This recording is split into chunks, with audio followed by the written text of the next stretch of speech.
Aujourd'hui, on va parler d'un sujet qui, malheureusement, est assez courant. Le lymphome chez le chien. C'est l'un des cancers les plus fréquents. Et pour vraiment comprendre de quoi il s'agit, on va suivre l'histoire d'une chienne, Simone. C'est son parcours de A à Z, du diagnostic jusqu'à la rémission. Et vous allez voir, c'est une histoire qui commence mal, bien sûr, mais qui est pleine d'espoir. Forcément, recevoir un diagnostic de cancer pour son compagnon à quatre pattes, c'est un choc. C'est le genre de nouvelle qui fait très peur, qui plonge dans l'incertitude, mais la première chose à faire pour y faire face, c'est de bien s'informer. Et pour bien comprendre l'ampleur du phénomène, regardez ce chiffre. 80%. Le lymphome, ça représente jusqu'à 80% des tumeurs dites hématopoïétiques, c'est-à-dire celles qui sont liées au sang. C'est donc une maladie vraiment très fréquente, d'où l'importance de bien la connaître. Allez, on plonge dans le vif du sujet avec notre cas d'aujourd'hui. Voici Simone, une chienne de 10 ans. Tout a commencé avec des signes assez inquiétants. De la fièvre, un gros coup de fatigue et surtout, ce que ses propriétaires ont remarqué en premier, des sortes de boules sous sa mâchoire et ailleurs sur son corps. En réalité, c'était ses ganglions lymphatiques qui étaient très enflés. Alors, le lymphome, qu'est-ce que c'est exactement? Eh bien, pour faire simple, c'est un cancer des lymphocytes. Les lymphocytes, ce sont des globules blancs, des cellules absolument essentielles pour le système immunitaire. Et ce cancer, il démarre le plus souvent là où ces cellules vivent, dans les ganglions, la rate, ce genre d'endroit. Et au fait, ils viennent d'où ces lymphocytes? En fait, tout part de la moelle osseuse. Là-bas, il y a des cellules souches qui peuvent se transformer en plein de choses différentes. L'une de ces voies, c'est la lignée lymphoïde, et c'est elle qui donne naissance aux fameux lymphocytes. Dans le cas d'un lymphome, c'est la machine qui s'emballe. Ces cellules se mettent à se multiplier de façon complètement anarchique. Bon, maintenant qu'on a posé les bases, voyons comment les vétérinaires s'y prennent pour être sûrs de leur coup. Le diagnostic, c'est un vrai travail de détective pour savoir non seulement si c'est bien un lymphome, mais aussi pour connaître sa carte d'identité précise. La toute première étape, c'est l'examen clinique. Le vétérinaire va palper, mesurer absolument tous les ganglions qu'il peut atteindre. Ceux sous la mâchoire, bien sûr, mais aussi derrière le genou, près des épaules, partout. Et le fait de les mesurer, c'est super important pour suivre l'évolution, que ce soit l'aggravation de la maladie ou, on l'espère, la réponse au traitement. Ah, ça c'est un point super intéressant et un piège classique. À gauche, c'est ce que voit la machine, l'analyseur de sang automatique. Il détecte de grosses cellules et hop, il les classe comme des monocytes, un autre type de globules blancs. Mais regardez à droite. Ça, c'est ce qu'un pathologiste, un humain, voit au microscope. Et là, pas de doute, ce sont des lymphoblastes, des lymphocytes cancéreux. Ça montre bien que la technologie c'est bien, mais l'œil de l'expert reste indispensable.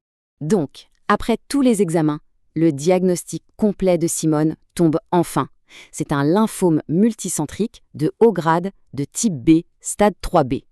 Ouf, ça a l'air super compliqué dit comme ça, je sais.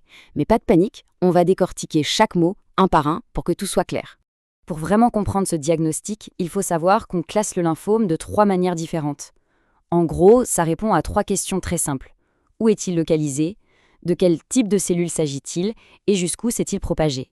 D'abord, où est-ce que ça se trouve? C'est la classification anatomique. Pour Simone, c'est un lymphome multicentrique. Et en fait, c'est de loin la forme la plus courante, 80% des cas. Ça veut simplement dire que plusieurs groupes de ganglions sont atteints un peu partout dans le corps. Il existe d'autres formes, plus rares, qui peuvent toucher le tube digestif, la cage thoracique ou la peau. Ensuite, le type de cellule. Et ça, c'est une info capitale pour la suite. Il y a 2 grandes familles, les lymphomes à cellule B et à cellule T.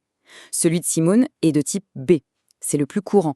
Et surtout, c'est une bonne nouvelle, car il répond beaucoup mieux à la chimiothérapie. Le type T, lui, est souvent plus agressif et plus résistant au traitement. Et enfin, 3e critère, le stade. Ça nous dit à quel point la maladie est étendue. Ça va du stade 1, quand un seul ganglion est touché, jusqu'au stade 5, où le cancer a envahi le sang ou la moelle osseuse. Simone a été diagnostiquée au stade 3, ce qui veut dire que l'atteinte des ganglions était généralisée. Ah, et le petit B après le chiffre, ça signifie simplement qu'elle montrait des signes de maladie, comme la fièvre ou la fatigue. Ok, le diagnostic est complet, on a toutes les pièces du puzzle. Il est temps de passer à l'action et de mettre en place une stratégie pour combattre la maladie.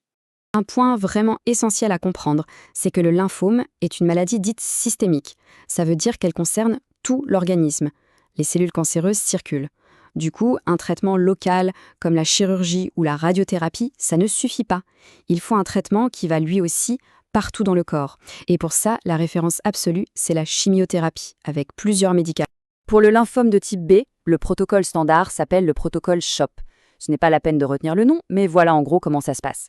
C'est un marathon de 6 mois. Ça commence très fort avec une phase d'induction, des traitements toutes les semaines pour mettre le cancer KO et atteindre la rémission.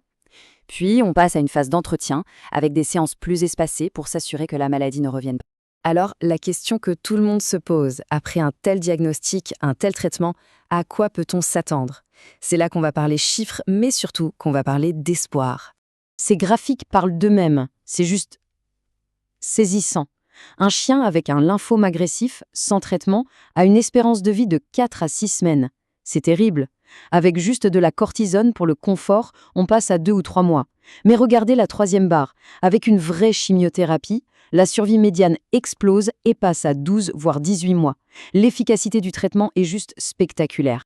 Et les bonnes nouvelles continuent. Entre 80 et 95% des chiens traités entrent en rémission complète. Ça veut dire que tous les signes du cancer disparaissent. Et ce qui est peut-être encore plus encourageant, c'est qu'environ un quart de ces chiens sont toujours là, en pleine forme, 2 ans après le diagnostic. Et pour revenir à notre star du jour, Simone, son histoire est la plus belle conclusion possible.